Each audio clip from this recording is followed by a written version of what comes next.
to Humanities. I am Purva and आज की video में we are going to cover the last chapter of book 2 Political Science, Politics in India since Independence. नाम क्या है? Recent Developments in Indian Politics. This is the most important chapter of the entire book. क्यों? क्योंकि ये सबसे ज्यादा recent times के बारे में हमें बताता है कि कैसे Indian politics में coalition governments का role enhance हुआ from 1989 onwards. तो 1990 के एंड से हमें एकदम कंटेम्प्ररी टाइम्स की पॉलिटिक्स से ये वाकिफ करता है, तो सबसे ज्यादा रिलेटेबल है और सबसे ज्यादा पास जो है हमारे समय के ये वाला चैप्टर हमें बताता है इवेंट्स के बारे में. That is why this is the most important chapter जिसकी सबसे ज्यादा वेटेज है. So this chapter explanation video is perfect for class 12th board exams as well as your CUET.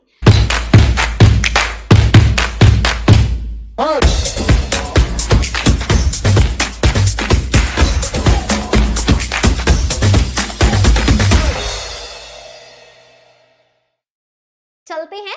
सबसे पहले एक ओवरव्यू हमें मिलेगा, एक बैकग्राउंड मिलेगा 1990s में जो हम पढ़ने वाले हैं इस चैप्टर में. तो 5 ऐसी डेवलपमेंट्स हैं जिनके बारे में हम बात करेंगे, राइट. सबसे पहले अगर हम एक ओवरव्यू लें तो लास्ट चैप्टर में हमने पढ़ा कि असैसिनेशन होती है इंदिरा गांधी जी की, पॉलिटिकल मोटिव्स के कारण जो हत्या करी जाती है उसको असैसिनेशन बोलते हैं, राइट. सो इंदिरा गांधी जी असैसिनेट होती है, उनकी मृत्यु हो जाती है एंड उनके बाद राजीव गांधी, उनके जो बेटे हैं, वो प्राइम मिनिस्टर बनते हैं. He led the Congress to a massive victory in Lok Sabha elections. कौन से इलेक्शंस में? 1984 के जो इलेक्शंस होते हैं immediately after the assassination of Indira Gandhi, उसमें कांग्रेस एक जीत हासिल करती है, wins under the leadership of Rajiv Gandhi, right. तो 1984 के इलेक्शंस में कांग्रेस जीत जाती है Lok Sabha elections. As the decades of the 80s came to a close, decades of the 80s यानी कि 1980s जैसे ही खत्म होने लगता है, 1990s आने लगते हैं, the country witnesses 5 developments, 5 events, 5 ऐसी डेवलपमेंट्स जो कंट्री में बहुत ज्यादा एक छाप छोड़ने वाली होती हैं, आने वाली पॉलिटिक्स पे वो होती हैं, right. So were to make a long lasting impact on our politics. Perfect. तो चलिए जानते हैं सबसे पहली और सबसे ज्यादा इंपॉर्टेंट डेवलपमेंट यानी कि इवेंट जो कि हुआ in the 90s in this period. So 1984 में तो कांग्रेस जीत जाती है, लेकिन 1989 के इलेक्शंस में कांग्रेस हार जाती है. Led to the defeat of the Congress party in the elections of 1989. Clear. आगे चलते हैं. The Congress party had won as many as 415 seats in Lok Sabha in 1984. जिस इलेक्शंस में जीती थी पहले 84 में 415 सीट्स हासिल करती है, लेकिन उसी के नेक्स्ट इलेक्शन में 1989 में ये जो सीट्स का काउंट है ये केवल 197 हो जाता है. तो आप देख रहे हैं बहुत ही बुरी हार मिलती है, राइट. फिर क्या होता है 1991 के इलेक्शंस की अगर हम बात करें, ये जो परफॉर्मेंस है थोड़ी स्टेबल हो जाती है, इंप्रूव हो जाती है, राइट. एंड वापस से पावर में आ जाती है the Congress party during the mid term elections. Mid term elections जो कि 5 साल पूरे होने से पहले ही इलेक्शंस हो गए 1989 के बाद 1991 में. ऐसा क्यों? आगे पढ़ेंगे. Due to the instability of coalition governments, right. Perfect. अब देखिए देयरफॉर क्या कंक्लूड कर सकते हैं हम. Elections of 1989 marked the end, खात्मा of what political scientists have called the Congress system. क्या था कांग्रेस सिस्टम? शुरुआती चैप्टर्स में पढ़ा है, चैप्टर 4 में, चैप्टर 2 में. एक ऐसा सिस्टम जो कि एक अम्ब्रेला सिस्टम है. कांग्रेस के अंदर ही क्या है, ऑपोजिशन पार्टीज की भी आइडियोलॉजी है, एक सोशल और आइडियोलॉजिकल कोलिशन है, राइट. सेंट्रलिटी है, वो सब अब खत्म हो जाता है. Congress lost the kind of centrality it earlier enjoyed in the party system, कि भाई सब कुछ कांग्रेस के आसपास रिवॉल्व हो रहा है. परफेक्ट. ये था आपका पहला इवेंट, पहला डेवलपमेंट 1989 के इलेक्शंस जिसमें कांग्रेस की परफॉर्मेंस अच्छी नहीं होती, वो हार जाती है. सेकेंड डेवलपमेंट क्या है? The rise of the Mandal issue in national politics. Second development होगी नेक्स्ट ईयर में 1990. मंडल इशू अभी जानते हैं ये क्या है. सो 1990 में नेशनल फ्रंट गवर्नमेंट जो कि कोलिशन गवर्नमेंट है, वो डिसाइड करती है कि वो इम्प्लीमेंट लागू करेगी किसके सजेशंस, किसके रिकमेंडेशंस, जो कि कमीशन बनाया गया है, Mandal commission, which was headed by BP Mandal. क्या उनको बोला गया था कि भाई अदर बैकवर्ड क्लासेस के लिए रिजर्वेशन की जाए सेंट्रल गवर्नमेंट की जॉब्स में। तो उन्होंने कुछ सुझाव दिए जो कि नेशनल फ्रंट गवर्नमेंट ने लागू किए, right. So jobs in central government should be reserve for the other backward classes. इसी की वजह से क्या होता है भाई, ऑब्वियसली प्रोटेस्ट चालू हो जाते हैं, मारपीट, वायलेंस चालू हो जाता है, बिकॉज कुछ ऐसे लोग हैं जो इस चीज को सपोर्ट नहीं कर रहे थे। दिस लेड टू वायलेंट यानी कि ढिशुम मारपीट, हिंसा, right. Anti Mandal protests in different parts of countries. Anti Mandal यानी कि ये चीज नहीं होनी चाहिए, हम इसको सपोर्ट नहीं करते, और इसी को बोला गया Mandal issue.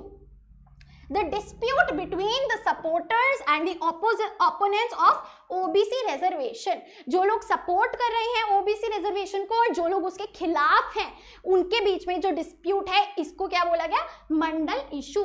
This was the second event. Perfect, आगे चलते हैं। थर्ड इवेंट और थर्ड डेवलपमेंट क्या है, the initiation of the structural adjustment programme या फिर the new economic reforms, new economic policies. इसी का दूसरा नाम क्या बोल दिया गया यहाँ पे, स्ट्रक्चरल एडजस्टमेंट प्रोग्राम। ये न्यू इकोनॉमिक पॉलिसीज क्या है, इकोनॉमिक्स वाले बच्चों को पता है, LPG, liberalisation, opening up of the economy, trade करो दूसरी कंट्रीज के साथ में, जो ट्रेड रिस्ट्रिक्शंस है उनको कम कर दिया जाए, प्राइवेटाइजेशन, जो गवर्नमेंट की इंटरफेरेंस है वो कम हो जाए, राइट, एंड ग्लोबलाइजेशन, और ज्यादा इंटरकनेक्टेडनेस हो with the world wide community, right. ये 1991 में होता है। तो 89 में पढ़ा, इलेक्शंस कांग्रेस में फुस हो गए, 1990 में मंडल इशू, 1991 में न्यू इकोनॉमिक रिफॉर्म्स। किसने ये स्टार्ट करे, राजीव गांधी ने। इंप्लीमेंट किसने करे, PV नरसिम्हा राव ने। आगे चलते हैं।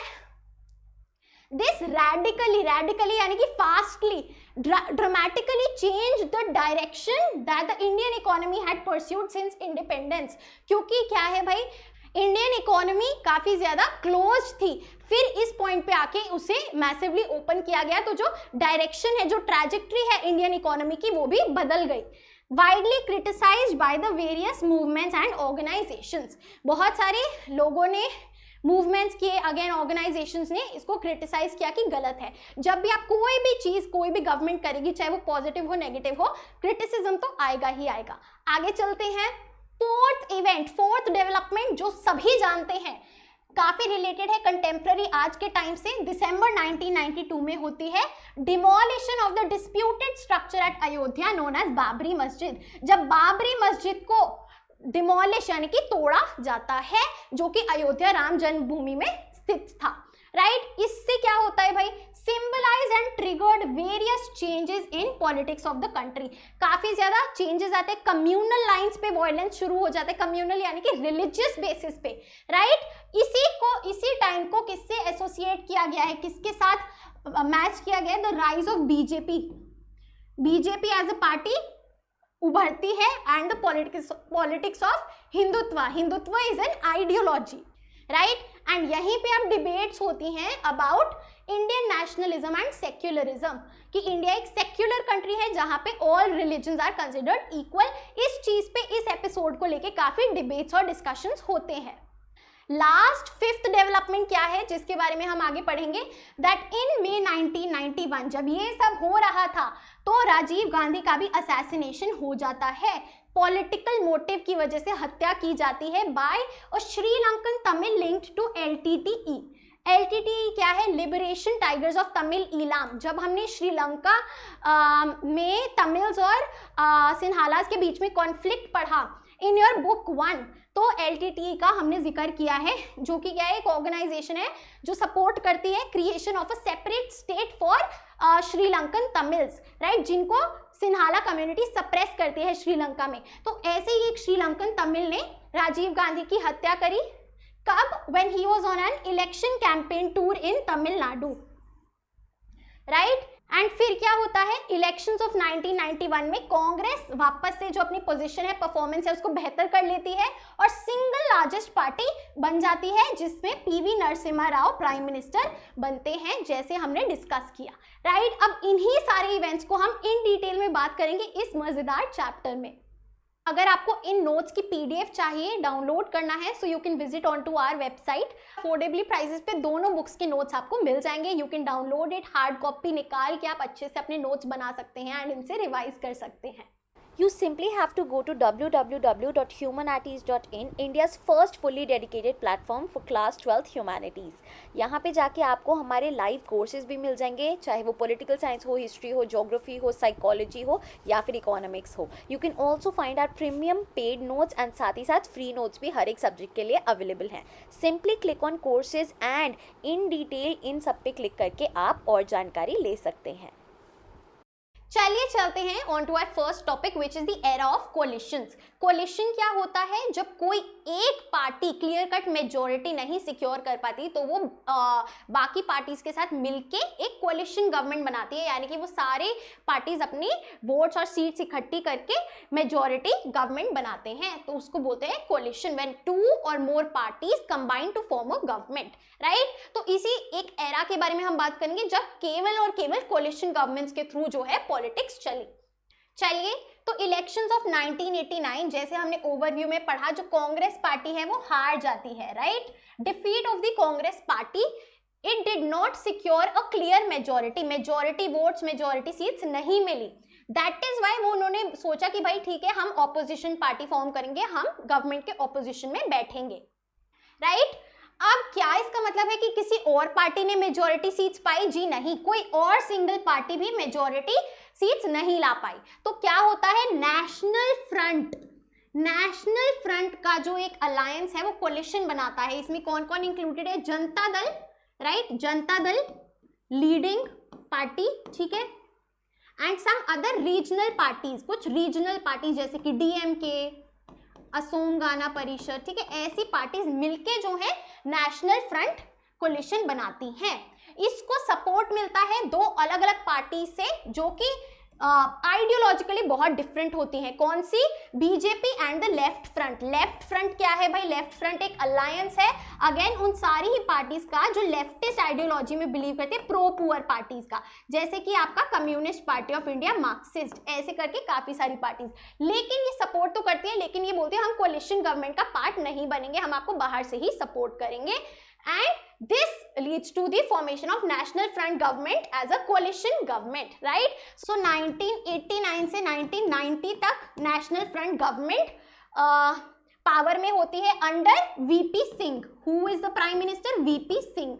Very important, very important, note down कर लो। आगे चलते हैं, अब चलते हैं डिक्लाइन ऑफ कांग्रेस। कैसे 1989 इलेक्शंस के बाद क्या इंपैक्ट आया इस डिफीट का ऑन कांग्रेस, पूरा अब हम एक ओवरव्यू लेने वाले हैं कांग्रेस के सफर का, जर्नी जो रही है। जैसे कि हमने लेट 1960s में पढ़ा, जब कांग्रेस पार्टी को चैलेंज आया था, राइट, आपका नॉन कांग्रेसिज्म से, आपका कांग्रेस पार्टी ओ से, तो Indira Gandhi manage to reestablish its predominant position in politics, यानी कि इंदिरा गांधी ने तब भी जो है डोमिनेंस ऑफ कांग्रेस वो वापस ले आई थी, कांग्रेस को ऊपर ले आई थी, no matter how many challenges were faced. उसके बाद 1990s में another challenge to the predominant position of Congress, यानी कि जो पहले से डोमिनेंट पोजीशन थी कांग्रेस की सदियों से, उसको एक और चैलेंज आता है। This marked the end of Congress dominance over the Indian party system, right? तो अब 1990s में जो हम देखेंगे कि कांग्रेस अब जो है वो कांग्रेस सिस्टम का अंत आ जाता है, वो डोमिनेंस अब पहले जैसी अब नहीं वो सिक्योर कर पाते। लेकिन इसका ये मतलब नहीं है कि कोई एक सिंगल पावरफुल पार्टी आ गई कांग्रेस की जगह पे, right. This did not mean the emergence of any other single party to fill its place. उल्टा इसका क्या मतलब है? This led to the era of multi party system. Multi party system यानी कि coalition governments when 2 or more parties come together to form the government, right? 1 or 2 parties did not get most of the votes or seats, right? केवल एक single party या दो parties के पास majority votes या seats नहीं होती थी। No single party secured a clear majority of seats in any Lok Sabha election between 1989 to 2014 हमेशा से ही कोलिशन गवर्नमेंट रही है, जिसमें काफी सारी पार्टीज अपने वोट्स को, अपनी सीट्स को जोड़ के गवर्नमेंट फॉर्म करती हैं। This initiated an era of coalition governments at the central level पे, राइट, सेंट्रल गवर्नमेंट फॉर्म हो रही है। Regional parties played a crucial role in forming these alliances. Regional parties, छोटी छोटी पार्टीज मिलके ही इस कोलिशन को स्ट्रॉन्ग बना देती हैं। That is why इनका बहुत इंपॉर्टेंट रोल होता है। जैसे हमने देखा नेशनल फ्रंट में जनता दल और बाकी रीजनल पार्टीज मिलके जो है कोलिशन गवर्नमेंट फॉर्म करती है। इन 2014 and 2019 Lok Sabha election the BJP got a clear majority on its own. तो ये कब एंड हुआ भाई? 2014 और 2019 के इलेक्शंस में, जब BJP as a single party clear majority votes जीतती है। आगे चलते हैं, अब चलते हैं नेक्स्ट टॉपिक पे, अलायंस पॉलिटिक्स, कि कैसे पार्टीज दूसरी पार्टीज को सपोर्ट करती थी और एक अलायंस बनाती थी। देखिए 1990s में क्या होता है, emergence of powerful parties and movements that represented the Dalit and the backward castes। यानी कि 1990s में ऐसी पार्टीज और मूवमेंट्स इमर्ज होते हैं, आते हैं फोकस में, जो कि दलित्स, जो सबसे ऑप्रेस्ड, अनटचेबिलिटी, लोअर कास्ट जिनको बोला जाता था, एंड ओबीसीज को रिप्रेजेंट करते हैं, अदर बैकवर्ड क्लासेस को, जिसको हमने मंडल कमीशन के साथ अभी एसोसिएट किया है, right. These powerful parties represented powerful regional assertion. Regional assertion यानी कि रीजन, यानी कि उस एरिया, उस लैंड की जो अगेन इंटरेस्ट, आइडियोलॉजीज और जो वो चाहते हैं उसको रिप्रेजेंट करती है। These parties played an important role in the formation of United Front Government। तो देखो हमने अभी क्या पढ़ा, नेशनल फ्रंट गवर्नमेंट जो कि 1989 में आई। अब यहीं पे यूनाइटेड फ्रंट, एन की जगह यू आ जाएगा, यूनाइटेड फ्रंट गवर्नमेंट जो कि 1996 में आएगी। इनमें क्या डिफरेंस है, बहुत इंपॉर्टेंट, हम ध्यान रखेंगे। अभी देखते हैं, बहुत आसान है, घबराना नहीं है, राइट। तो यूनाइटेड फ्रंट गवर्नमेंट आती है पावर में 1996 में। अब देखो क्या डिफरेंस है, वैसे पूरे सेम है। नेशनल फ्रंट किसका था alliance? Janata Dal and other regional parties, है ना, और सपोर्टेड बाय हुम? Supported by BJP and left front, supported by BJP and left front. अब यहाँ पे यूनाइटेड फ्रंट में ये सेम रहेगा, जनता दल और रीजनल पार्टीज, लेकिन सपोर्टेड बाय बीजेपी की जगह कांग्रेस आ जाएगी और लेफ्ट फ्रंट सेम रहेगा, समझे। तो बीजेपी को रिप्लेस कर दिया है, यूनाइटेड फ्रंट गवर्नमेंट में कांग्रेस आ गई है सपोर्ट में, ठीक है जी। Similar to the national front of 1989 because it included Janata Dal and several regional parties but supported by BJP की जगह Congress instead of BJP, right. जैसा हमने यहाँ देखा लेफ्ट फ्रंट का सपोर्ट कांस्टेंट है, फाइन, बहुत बढ़िया। आगे चलते हैं, the political equations were very unstable. Unstable अभी आपने देखा कि कैसे अनस्टेबल यानी कि चेंजिंग, कॉन्स्टेंटली चेंजिंग, बदलती हुई। जैसे कि 1989 में left and the BJP, right, left front and the BJP supported the national front government, है ना, जैसा हमने देखा, and they wanted to keep the Congress out of power. Congress को अकेला कर दिया, है ना, आइसोलेट कर दिया 1989 में नेशनल फ्रंट गवर्नमेंट में। अब देखो आगे क्या होता है, कैसे ये चेंज आता है। 1996 में यूनाइटेड फ्रंट गवर्नमेंट बनती है जिसमें लेफ्ट और कांग्रेस सपोर्ट करते हैं और किसको आइसोलेट कर देते हैं? बीजेपी को, है ना। So left and Congress supported the non Congress government which was the United Front government and wanted to keep the BJP out of power, right? 1996 में BJP emerged as the largest party in the election. Largest party की as compare to other party, सबसे ज्यादा जो votes मिले वो BJP को मिले 1996 elections में। मेजॉरिटी वोट्स नहीं, सबसे ज्यादा votes as compare to other parties, ठीक है।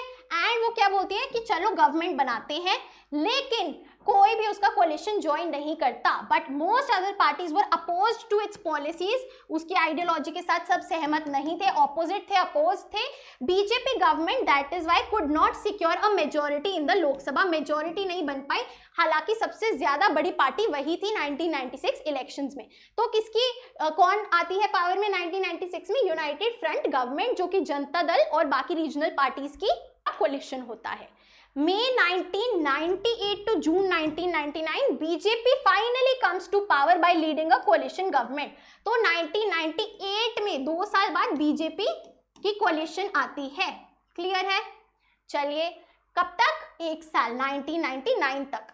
आप देख रहे हो कोलिशन गवर्नमेंट्स काफी अनस्टेबल होती है, क्योंकि कभी भी कोई पार्टी सपोर्ट विड्रॉ कर लेती है, नो कॉन्फिडेंस मोशन आ जाता है, गवर्नमेंट गिर जाती है, री इलेक्शंस होते हैं, राइट। अक्टूबर 1999 में बीजेपी वाज री elected and this government completed it's full term. ठीक है, 1999 से फिर 5 साल पूरे किए, और दोनों ही time Atal Bihari Vajpayee was the prime minister during both NDA governments. इस कोalition को, ये जो बीजेपी का कोalition था, इसको क्या बोला गया? NDA, national Democratic alliance. ठीक है जी।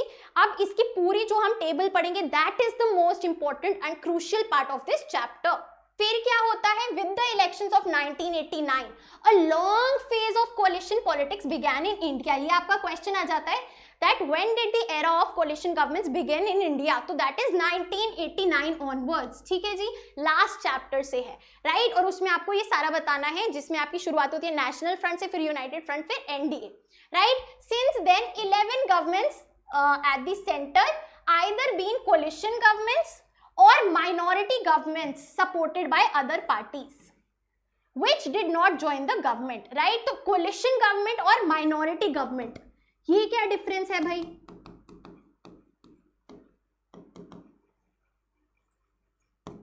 इसमें क्या है? कोलिशन गवर्नमेंट में एक एब्सोल्यूट मेजॉरिटी फॉर्म हो रही है, सारी पार्टीज मिलके अपनी जो सीट्स, अपने जो वोट्स है वो कंबाइन करके मेजॉरिटी मोर देन हाफ 51% फॉर्म कर रही है।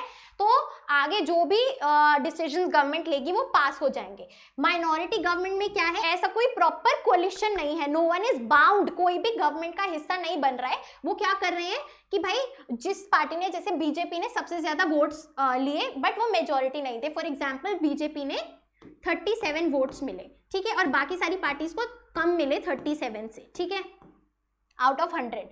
तो क्या है कि बीजेपी जो है लार्जेस्ट पार्टी है, लेकिन वो मेजॉरिटी पार्टी नहीं है। तो क्या करेंगी? कुछ parties, party A B C क्या है, बोलेंगी कि हम आपको, आप जो भी पॉलिसी लेजिस्लेशन लाना चाहेंगे इस स्पेसिफिक इशू पे हम आपको सपोर्ट कर देंगे, राइट। तो उस टाइम जब लोकसभा में कोई भी बिल पास होगा तो हम आपको सपोर्ट कर देंगे, तो आपको मेजॉरिटी मिल जाएगी उस टाइम, ठीक है, 51% वोट्स मिल जाएंगे। इसको बोलते हैं माइनॉरिटी गवर्नमेंट, समझे बात?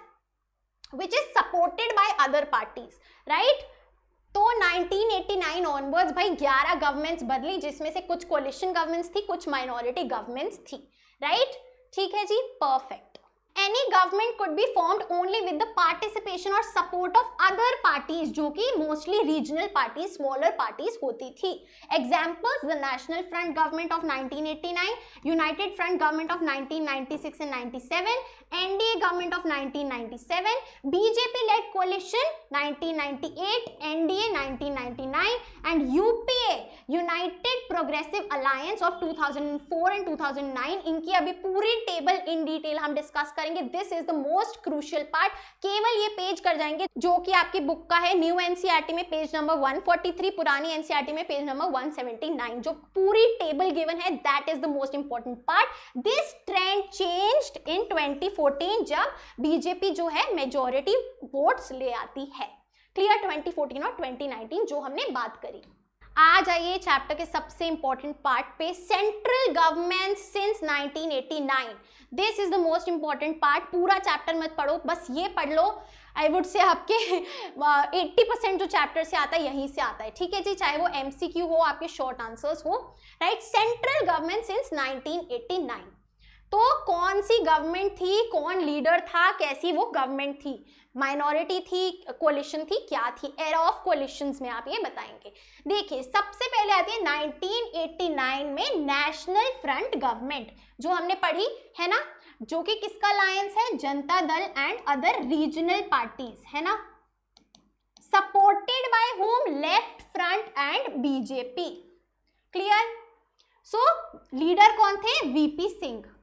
टेबल बना लीजिए, बहुत इंपॉर्टेंट है। चलिए, उसके बाद देखिए, साथ में देखिए 89 से 1990 तक एक ही साल टिकी। उसके बाद आते हैं नवंबर 1990 में section of national front. National front का ही एक हिस्सा which was led by Samajwadi Janata party. ठीक है, तो जनता दल से कौन लीड कर रहा है एक section, Samajwadi Janata party, again supported by whom, by Congress. Who was the leader? The leader was Chandrashekhar.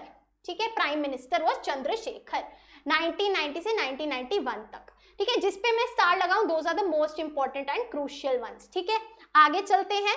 अब है जून 1991 में Congress supported by AIADMK, DMK का ही जो एक सेक्शन है, and some smaller parties.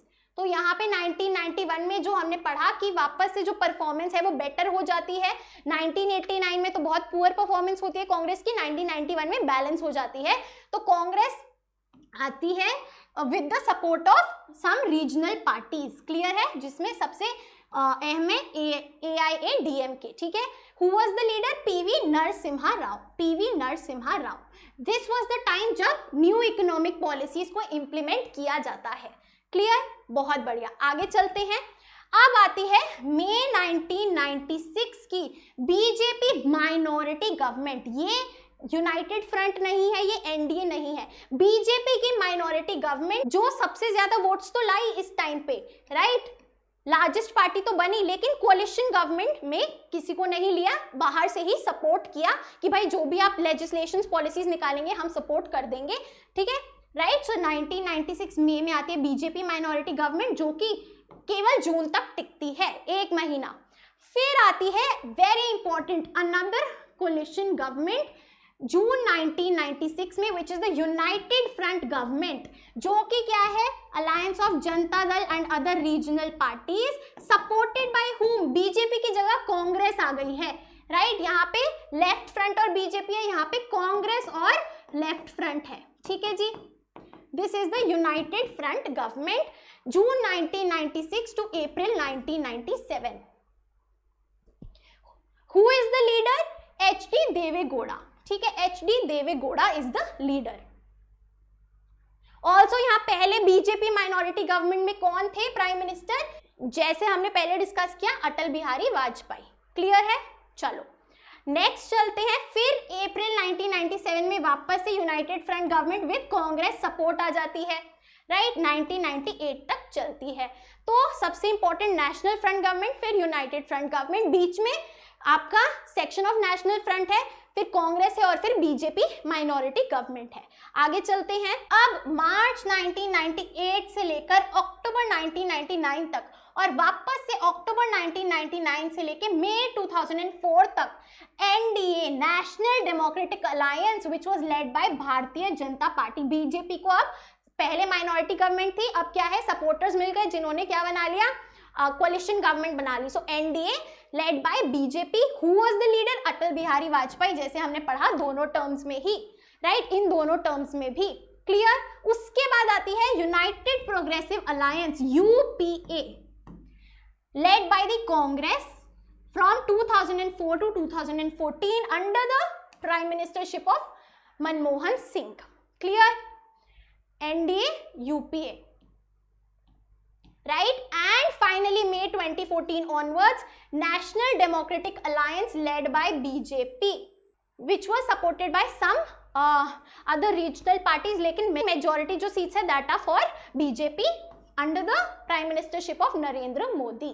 So this is the most important and crucial part. ये पूरी जो आपकी timeline है, यही आपका इस चैप्टर का क्रक्स है, क्योंकि घुमा घुमा के पूछा जाता है। दैट इज वाई बार बार I am emphasising on this time, party, supported by whom and the leader's name. ये सब कुछ आप टेबल बना लें, यहाँ पे गिवन है। Fine, perfect. आगे चलते हैं। चलिए चलते हैं on to the next topic, political rise of other backward classes, OBCs and Mandal issue हम डिस्कस करेंगे इस टॉपिक में इन डिटेल। तो ओबीसी का फुल फॉर्म क्या है? Refers to the administrative category other backward classes, यानी कि ऐसी कम्युनिटीज जो कि शेड्यूल्ड कास्ट और शेड्यूल्ड ट्राइब में नहीं आती हैं, communities other than scheduled cast and scheduled tribe who suffer from educational and social backwardness, जो सोसाइटी में पीछे है, बैकवर्ड है, राइट, एंड एजुकेशनल सेंस में भी कि उनको इक्वल अपॉर्चुनिटीज नहीं मिलती due to their being backward in the society, ठीक है। तो this is the other backward classes का मतलब, ठीक है। आगे चलते हैं। The support for the Congress among many sections of the backward castes had declined. अब ओबीसीज जो है वो कांग्रेस को ज्यादा सपोर्ट नहीं करती and created a space for non Congress parties. अब यहाँ पे ऑब्वियसली जो ऑपोजिशन पार्टीज हैं वो फायदा उठाएंगी। सो यहाँ पे किसके लिए एडवांटेज हो गई? Anti Congress, non Congress parties that Drew more support from these communities. तो बहुत बार पॉलिटिक्स में क्या होता है कि specific communities, specific sections of the society को टारगेट किया जाता है जिनसे सपोर्ट लिया जाता है, जैसे कि दलित्स, ओबीसीज, राइट। तो ऐसे ही नॉन कांग्रेस पार्टीज ने ओबीसीज को अपने साथ, अपने सपोर्ट में लेने के लिए काफी सारी आइडियाज सोचे। First found political expression non Congress parties, ये कब ये टर्म पॉलिटिकली एक्सप्रेस हुई? In the form of the Janata party government in 1977। Non Congress parties, non Congressism 1977 में जब जनता पार्टी गवर्नमेंट बनी थी तब ये टर्म यूज हुई थी। आगे चलते हैं। Many of the constituencies like the भारतीय क्रांति दल and the संयुक्त socialist party had a powerful rural base among sections of the OBCs। Rural base यानी कि जो विलेज में रहता है, जो रूरल एरियाज में रहता है, राइट। तो काफी सारे constituents, this is not constituencies, many of the constituents like भारतीय क्रांति दल एंड स्वयं एंड संयुक्त सोशलिस्ट पार्टी, जो कि जनता पार्टी का हिस्सा थी, इनके पास ऑलरेडी जो है ओबीसी सेक्शंस का सपोर्ट था। आगे चलते हैं। अब जानते हैं मंडल कमीशन जो बनाया गया उसके बारे में। तो एक कमीशन फॉर्म होता है under the leadership of BP Mandal, जिसको मंडल कमीशन बोलते हैं। तो एक कमीशन फॉर्म होता है under the chairmanship of BP Mandal, जिसको मंडल कमीशन बोलते हैं। So since 1960s reservations for the OBC were in existence in south states. Southern India में, सदर्न स्टेट्स में ओबीसीज, अदर बैकवर्ड क्लासेस को जो है रिजर्वेशन मिलता है, ठीक है जी।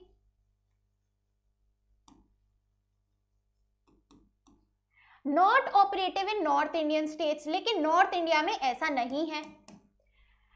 1977 to 79 this was the tenure of the Janata party government. हमने पढ़ा है जनता पार्टी जब 1977 में पावर में आती है।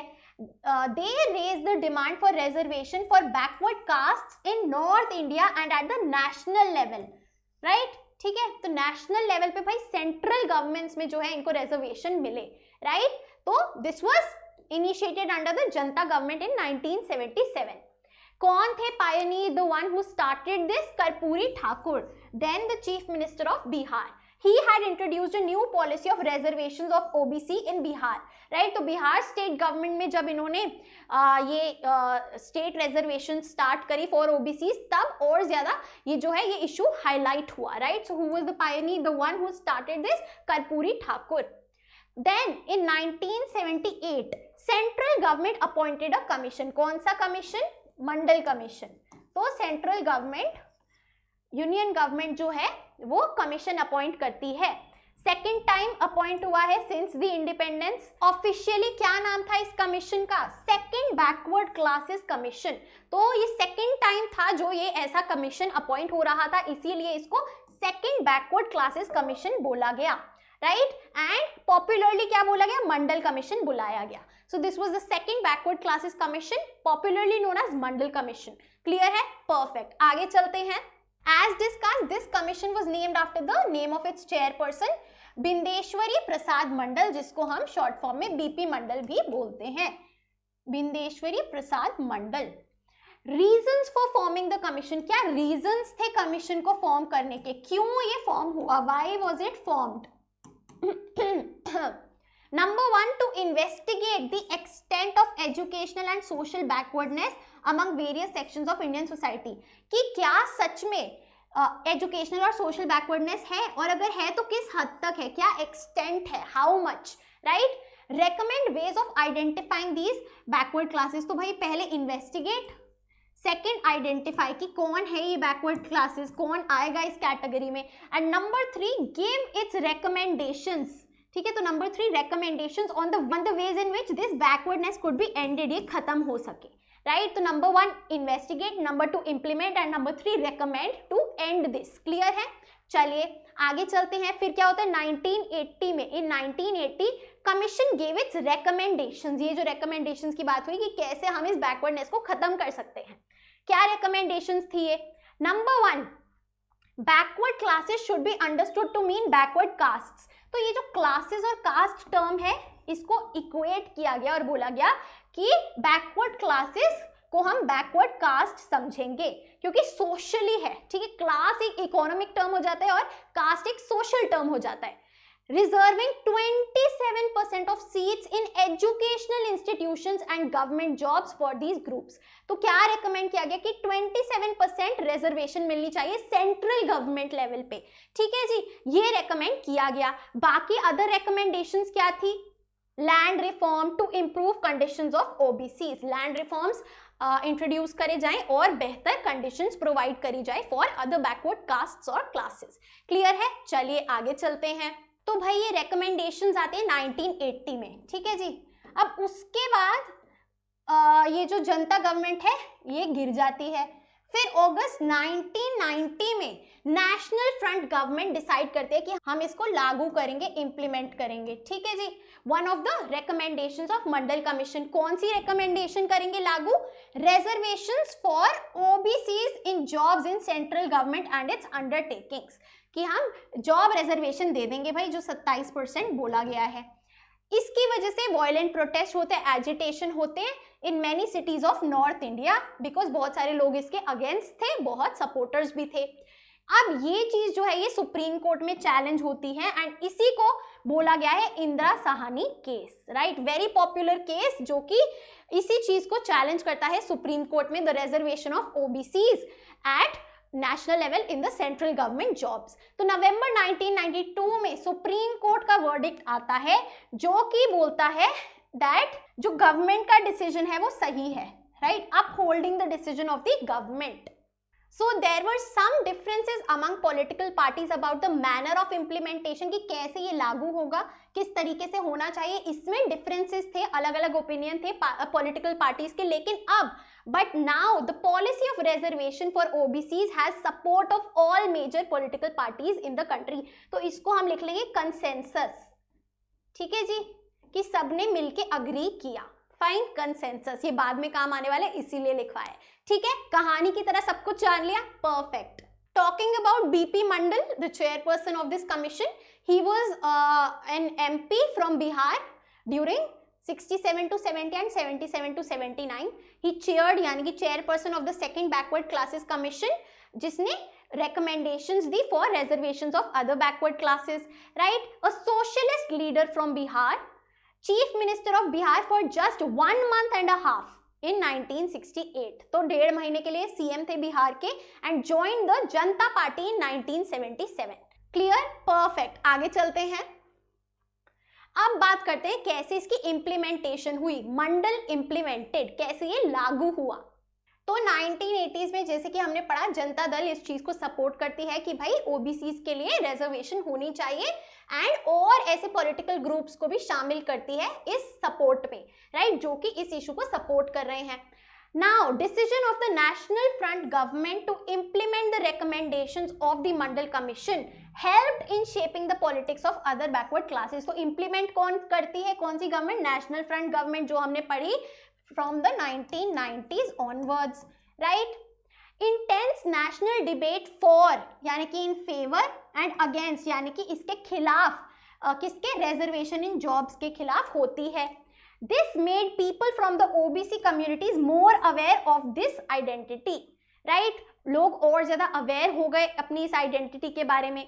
The emergence of many parties that sought better opportunities for OBCs in education and employment raised the question of the share of power enjoyed by the OBCs, right। अब और ज्यादा पार्टीज उभर रही हैं जो कि सपोर्ट कर रही हैं OBCs को कि भाई इन्हें जो है बेटर अपॉर्चुनिटीज मिलनी चाहिए दोनों ही, एजुकेशन में और एम्प्लॉयमेंट में।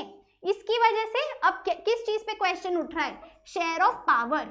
ये शेयर ऑफ पावर दोनों एडमिनिस्ट्रेटिव पर्पसेस और आपके पॉलिटिकल रिप्रेजेंटेशन में भी क्वेश्चन उठाया गया। अब चलते हैं पॉलिटिकल फॉलआउट्स पर कि पॉलिटिकली क्या आगे इमर्ज हुआ, व्हाट वर द रिजल्ट्स।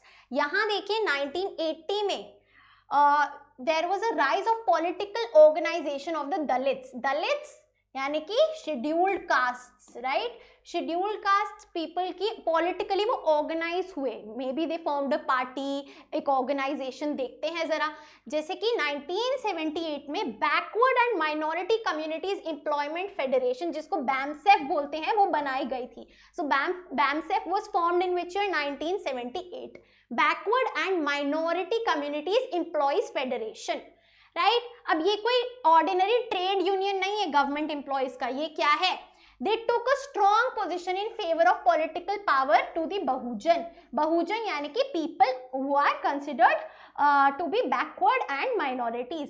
तो इन्होंने क्या बोला कि बिल्कुल हम सपोर्ट करते हैं शेड्यूल कास्ट, शेड्यूल ट्राइब और ओबीसी एंड अदर माइनॉरिटीज को जो है पॉलिटिकल पावर मिलनी चाहिए, राइट। क्लियर है, इनको बहुजन गांधी जी ने टर्म किया था, राइट। उसके बाद क्या होता है, दलित शोषित समाज संघर्ष समिति एंड उसके बाद बहुजन समाज पार्टी बीएसपी उभर के आती है, emerged under the leadership of Kanshi Ram, very important, right. तो बहुजन समाज पार्टी बनती है, किसको पॉलिटिकल रिप्रेजेंटेशन जो दे रही है, all the SC ST OBC and other minorities, right. BSP was formed under the leadership of Kanshi Ram. This began as a small party, एक छोटी पार्टी से बहुत बड़े एक कम्युनिटी का सपोर्ट लेते हुए जो है ये पार्टी उभरी। It began as a small party supported largely by Dalit voters in Punjab, Haryana and Uttar Pradesh, right. And 1989 और 1991 में जो इलेक्शंस हुए, they achieved a breakthrough in Uttar Pradesh. Uttar Pradesh में जो है इन्होंने काफी अच्छी वोट्स और सीट सिक्योर करी, राइट। सो बीएसपी की इमर्जेंस हुई as a result of all this OBCs वाला आपका Mandal issue and further support of the BAMCEF towards the Bahujan people, right. तो Bahujan Samaj party which again politically represented SC ST OBC and other minorities, जिनकी 1989 और 1991 elections में उत्तर प्रदेश में भारी भरकम वोट्स के कारण जीत भी हुई। Clear, perfect. आगे चलते हैं।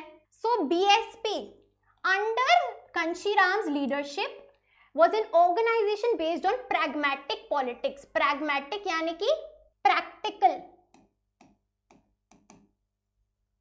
बीएसपी का जो कॉन्फिडेंस है वो कहां से आ रहा था, that the fact that the Bahujans, SC ST OBC and religious minorities constituted the majority of the population, क्योंकि वो जो है जैसे यूपी की अगर हम बात करें वहां पे मेजोरिटी पॉपुलेशन जो है वो बहुजन्स है, राइट। इसी वजह से वो और ज्यादा कॉन्फिडेंट पार्टी फील कर रही थी and had emerged as a major political player in the state, expanded its support now to various other social groups. धीरे धीरे ये जो अपना सपोर्ट है और एक्सपैंड करने लगी, बहुजन से आगे जाके भी जितना वोट्स गैदर कर सके उतना अच्छा है।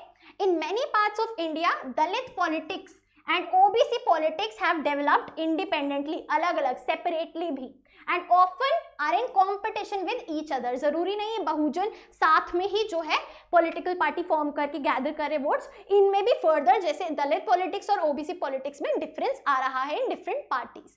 क्लियर, आगे चलते हैं।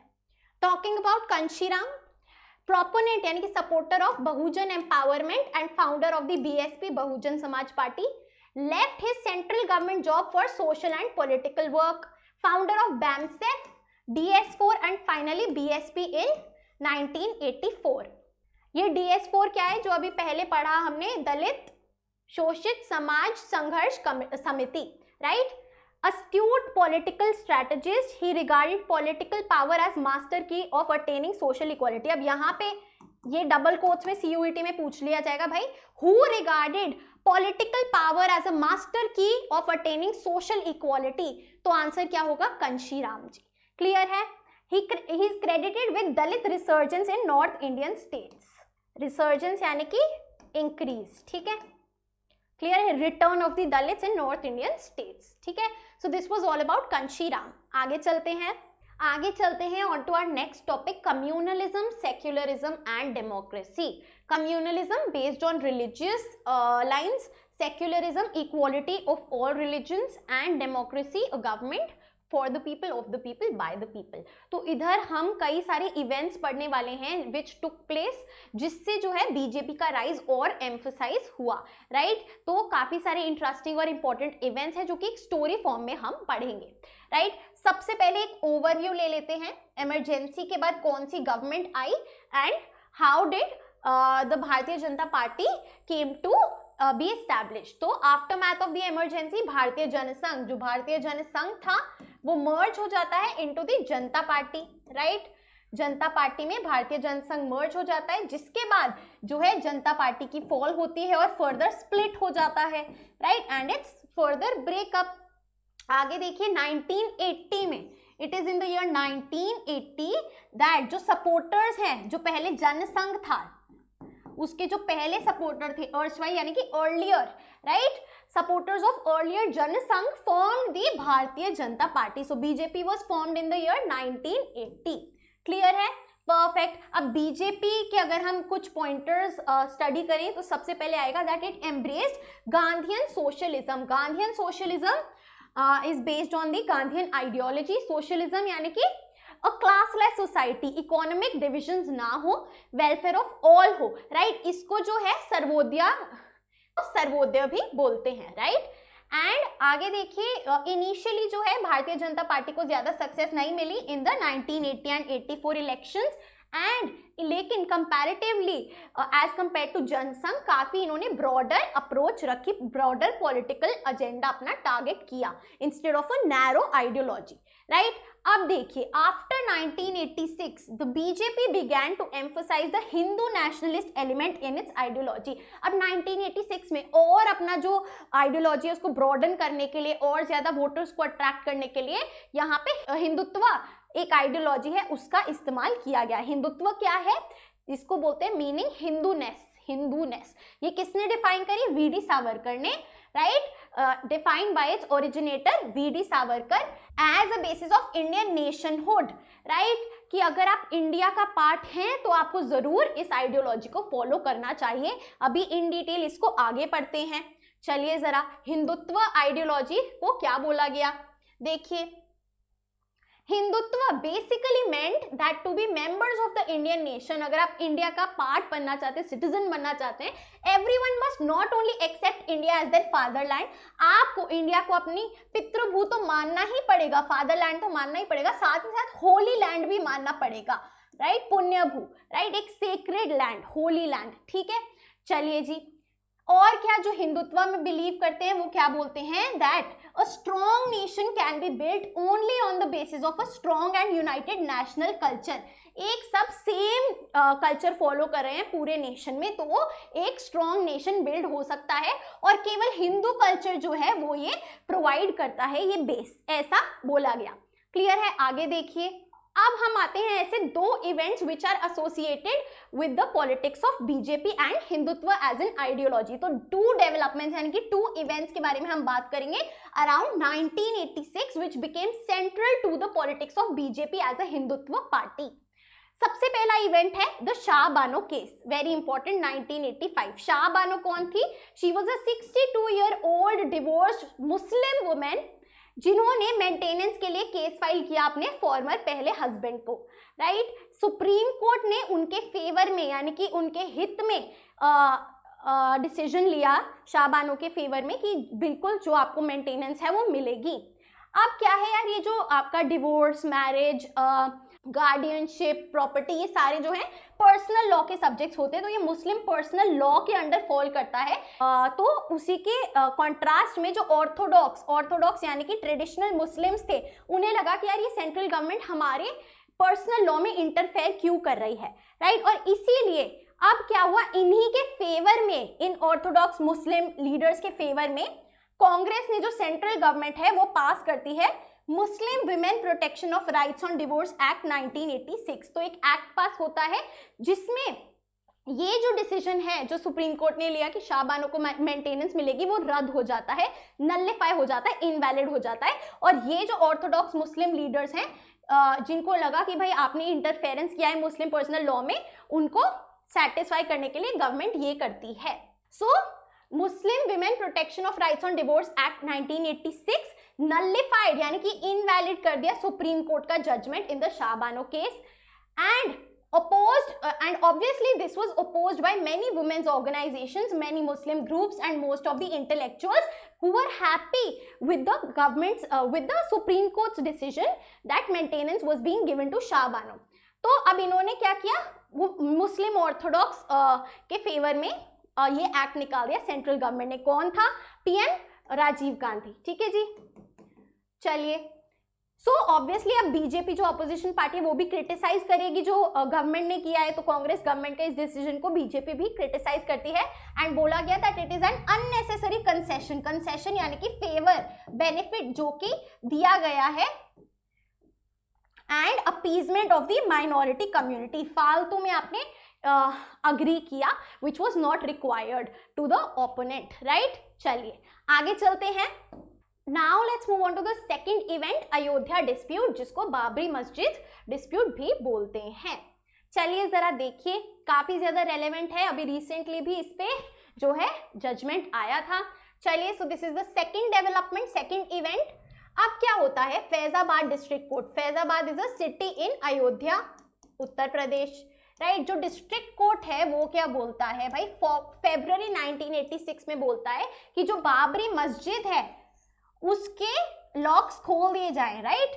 बाबरी मस्जिद प्रेमाइसेस भी अनलॉक्ड, उसको खोल दिया जाए। बाबरी मस्जिद क्या है? It is a 16th century mosque in Ayodhya and was built by whom? By Mir Baqi, built by Mir Baqi, Mughal emperor Babar's general. ठीक है जी, तो इंपॉर्टेंट है।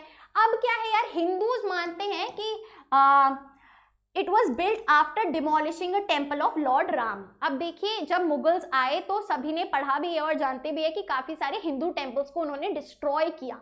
तो सिमिलरली इसी वजह से जो हिंदूज हैं वो मानते हैं कि ये राम जन्मभूमि है और यहाँ पे जो है लॉर्ड राम का टेम्पल था और इन्होंने उसको तोड़ के ये जो है बाबरी मस्जिद बनाया, राइट। सो फरवरी 1986 में फैजाबाद डिस्ट्रिक्ट कोर्ट बोलता है यार इसको खोला जाए, so that Hindus could offer prayers at this site which they considered as a temple, ताकि हिंदूज जो हैं प्रेयर कर सके। अब जब ये वाली पूरी चीज हुई थी, डिस्प्यूट हुआ था, तो इसका जो फॉर्म था वो कोर्ट केस में ये बदल गया था। जब हिंदूज ने बोला भाई इसको तोड़ के टेम्पल को इन्होंने ये बनाया है, तो 1940s से ही ये जो मॉस्क है लॉक्ड अप था, उस पर ताला लगा दिया था ताकि ये जो डिस्प्यूट है और एस्केलेट ना हो, हिंदू मुस्लिम राइवलरी में ना रिजल्ट करे। तो इसी की वजह से यहाँ पे ऑर्डर दिया गया कि खोला जाए, जो कि 1940s में बंद करा दिया था, खोला जाए 1986 में, राइट। अब भाई ऑब्वियसली जैसा कोर्ट ने बोला तो लॉक्स खोले गए बाबरी मस्जिद के, एंड फिर जो है भाई घमासान शुरू हुआ। Mobilization began on both sides, Hindus Muslims, violent conflict, एक अगेन अपराइजिंग जो है शुरू हो गई, and became a major national question and led to communal tensions. Communal tensions यानी कि बेस्ड ऑन रिलीजियस डिफरेंसेस। फिर क्या होता है, the BJP made this issue its major electoral and political plank. इस इशू का फायदा उठा के बीजेपी ने इसको जो है अपनी एक राजनीति का हो, पॉलिटिक्स का हो, जो भी कहो, इसको मुद्दा बना के अपनी जो है सपोर्ट गेन करना शुरू किया, right? So BJP convened, called a series of symbolic and mobilizational programs along with many other organizations like the राष्ट्रीय स्वयंसेवक संघ, the विश्व हिंदू परिषद, इन सबके साथ मिलके जो है मोबिलाइजेशन प्रोग्राम्स चालू करे। मोबिलाइजेशन प्रोग्राम्स यानी कि लोगों को, अब चाहे आप भड़काना का हो, चाहे अवेयरनेस करना का हो, अगेन अपने सपोर्ट में लाना का हो, which led to surcharged atmosphere and many instances of communal violence, right. कि ये राम जन्मभूमि है, एंड ये वही मतलब ये सेम स्टोरी लोगों तक पहुंचाना, उनको इकट्ठा करना कि बिल्कुल अब हमारी बारी है। तो कम्युनल वायलेंस रिलीजियस टेंशंस में शुरू हो गया।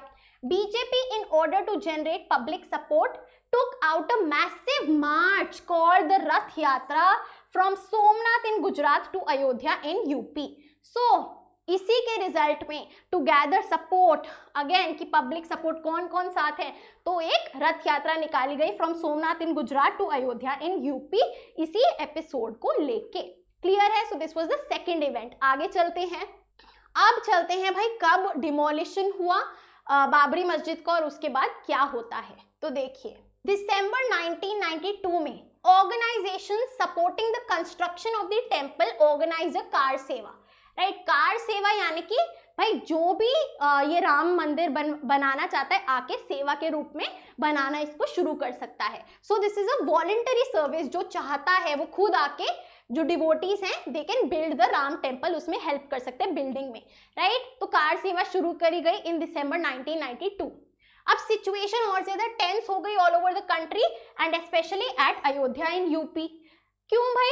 क्योंकि अगेन अगर कोई बना रहा है तो कोई उसे को तोड़ रहा है और रिलीजियस कम्युनल वायलेंस हो रहा है। Supreme Court ordered the state government to take care that the disputed site will not be endangered. तो सुप्रीम कोर्ट ने तो भाई स्टेट गवर्नमेंट को ऑर्डर दे दिया कि कुछ भी नहीं होना चाहिए, इस जगह पे कुछ डिमोलिशन नहीं होगा, कुछ नहीं होगा, आपको ध्यान रखना है।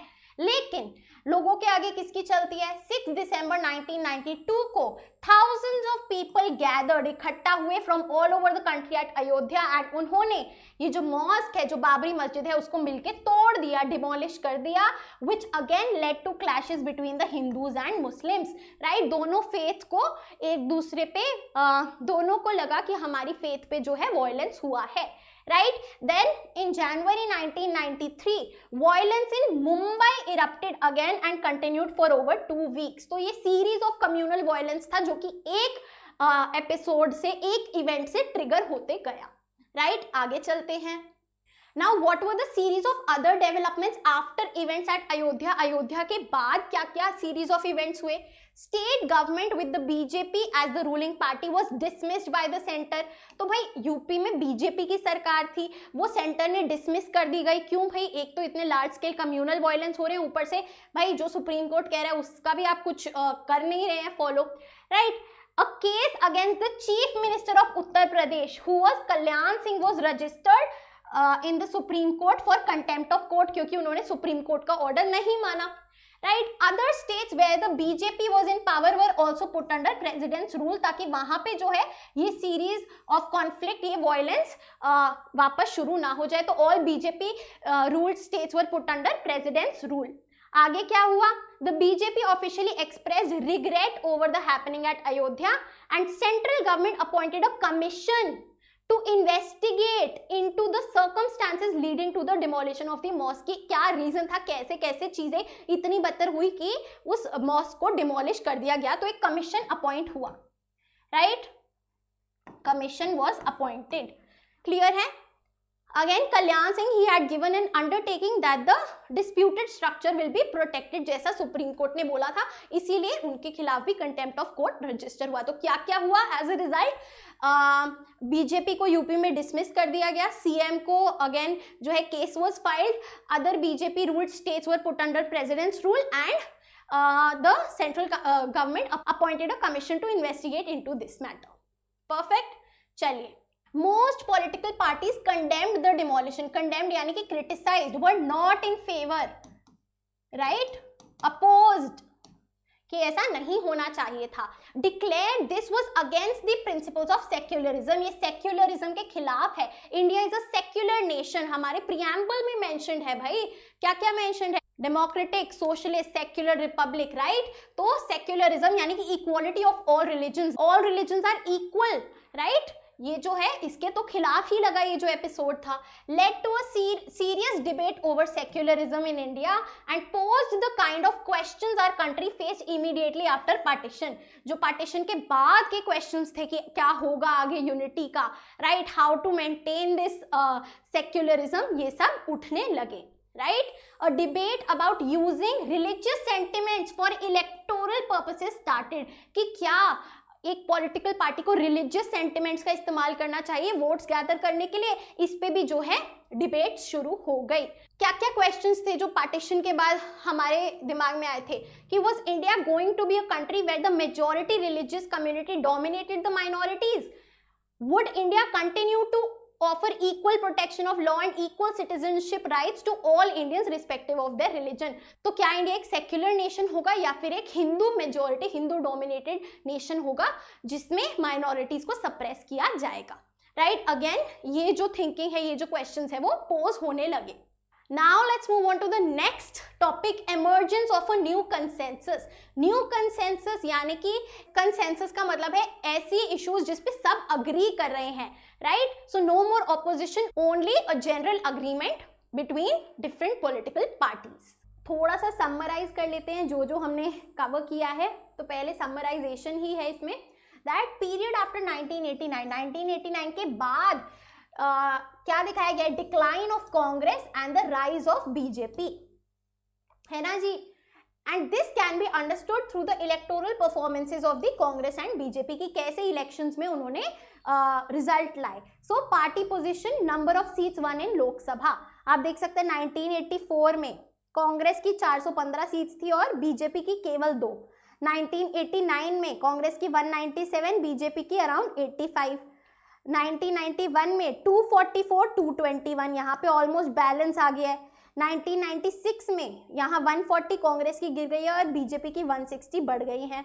1998 में अगेन बीजेपी 182 एंड कांग्रेस 141. 1999 में ऑलमोस्ट सिमिलर है, 182 114. 2004 में इक्वल आ गया है 138 145. 2009 में भाई कांग्रेस 206 116. 2014 में बीजेपी लेड अलायंस, अब यहाँ अलायंसेज आ गए हैं, राइट, 282, दिस इज 44 एंड 2019 में 303 52, राइट. सो एक आपको यहाँ पे चार्ट दिखाया गया है. आगे चलते हैं, ये इतना इंपॉर्टेंट नहीं है, केवल एक ओवरव्यू दिया हुआ है. तो the meaning of the information given in figures, क्या देख सकते हैं हम? That BJP and Congress were engaged in a tough competition in this period.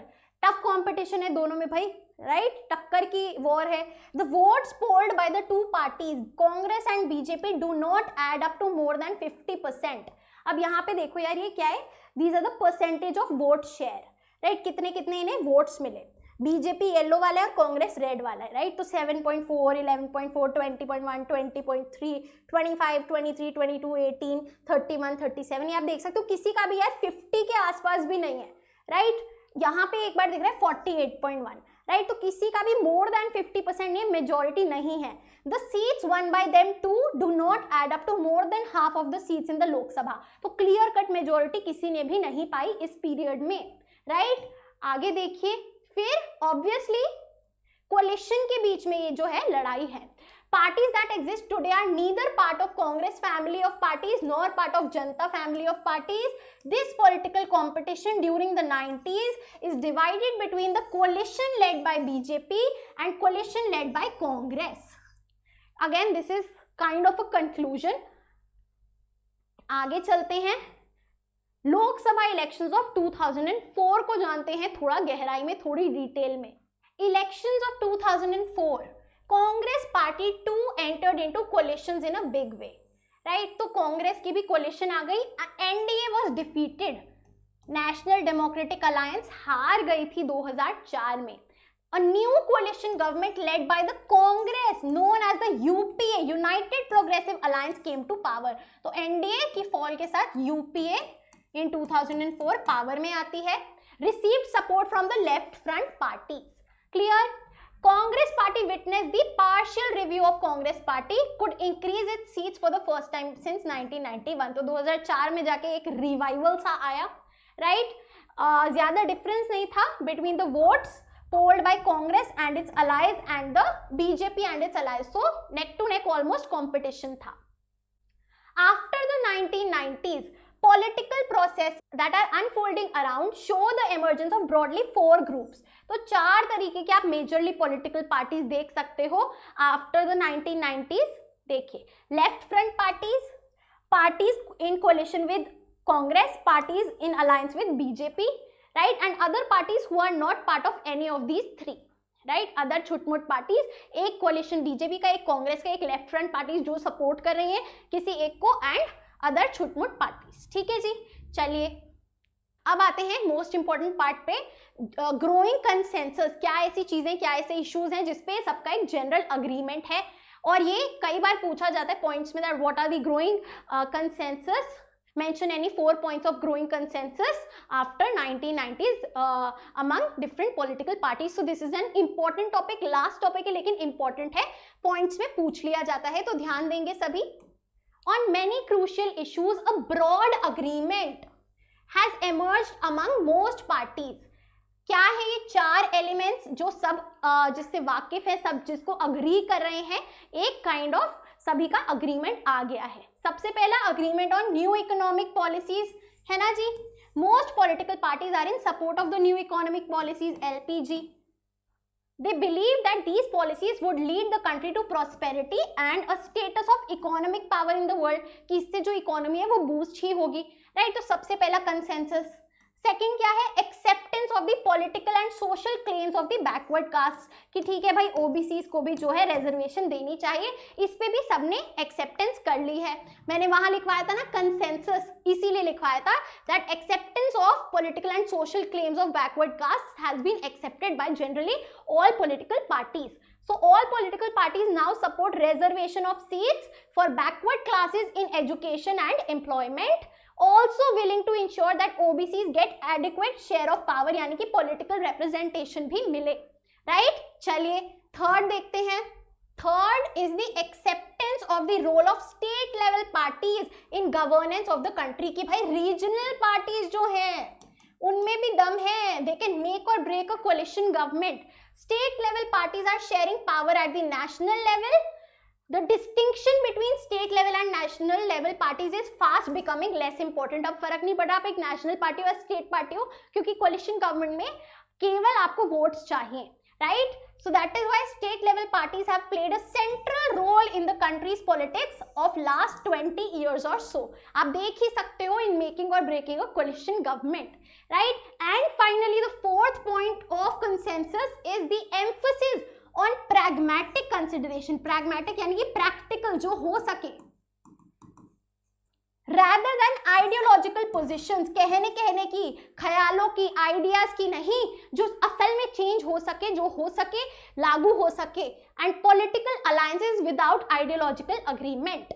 तो क्या बोला गया है कि भले ही जितनी भी अलग आपकी आइडियोलॉजी क्यों ना हो, आइडियोलॉजी डिफरेंसेस क्यों ना हो, आपको भाई प्रैक्टिकल होके साथ आके कोलिशन गवर्नमेंट बनाना है if you want to form the government. So coalition politics has shifted the focus of political parties from ideological differences की यार तुम और मैं अलग है, हमारी सोच अलग है, टू उल्टा पावर शेयरिंग अरेंजमेंट्स की ठीक है यार साथ आओ, दोनों को पावर मिलेगी, राइट. ठीक है, क्या एग्जाम्पल है that most parties of NDA did not agree with Hindutva ideology of the BJP, लेकिन they were still part of the NDA, right? Yet they came together to form a government and remain in power for a full term. Clear? So these are the 4 points of growing consensus. बहुत important है, question सीधा direct पूछ लेता है CBSE. एक बार last में जो हमारा एडेड टॉपिक है NDA 3 और 4 वो भी देख लेते हैं, क्योंकि ज्यादा रेलेवेंट है, आपका एक थोड़ा समझ हो जाएगी क्योंकि कंटिन्यूटी में पढ़ रहे हैं. सो मई 2014 के जो इलेक्शंस है, 2014 में लोकसभा इलेक्शंस होते हैं जिसमें BJP led by prime minister Narendra Modi absolute majority यानी कि more than half of the votes और सीट्स वोट्स ले आती है. After nearly 30 years in Indian politics 2014 में ऐसा होता है, right. So BJP led coalition was called NDA 3 in the year 2014. NDA 4 आता है 2019 के इलेक्शंस में, ठीक है, राइट. चलिए, सो this was not only steered by national party BJP, leader तो थी ही थी बीजेपी, लेकिन it was also dominated, सबसे ज्यादा हाईएस्ट वोट्स बीजेपी के थे with an absolute majority of its own in Lok Sabha. सबसे ज्यादा जो परसेंटेज ऑफ वोट्स है वो बीजेपी के एनीवे विदाउट द कोलिशन आ गए थे. So that is why it was called a surplus majority coalition. Talking about 2019 Lok Sabha elections, 17th since independence, 70वें इलेक्शंस जो है, they again brought back BJP led NDA 4 to the centre, right. Fourth time NDA आई तो NDA 4 बोल दिया. 350 seats out of 543 जो है BJP ने एनडीए गवर्नमेंट ने जीती, जिसमें से 303 बीजेपी की खुद की थी, राइट. सो बहुत बढ़िया सक्सेस मिली. Social scientist have started equating the contemporary party system with the BJP system. जैसे कांग्रेस सिस्टम बोला पहले, उस सेंट्रलिटी वाले सिस्टम को अब बीजेपी सिस्टम बोलते हैं, right? So these were the most recent political results. Clear? Perfect. इसी के साथ हमारा पूरा चैप्टर जो है वो कवर होता है, कंप्लीट होता है, एक एक लाइन आपकी एनसीईआरटी की यहाँ पे कवर की गई है. So I hope you liked it, and if you did please like, share and subscribe to the channel. You are at humanities. Happy learning. I will see you in the next video.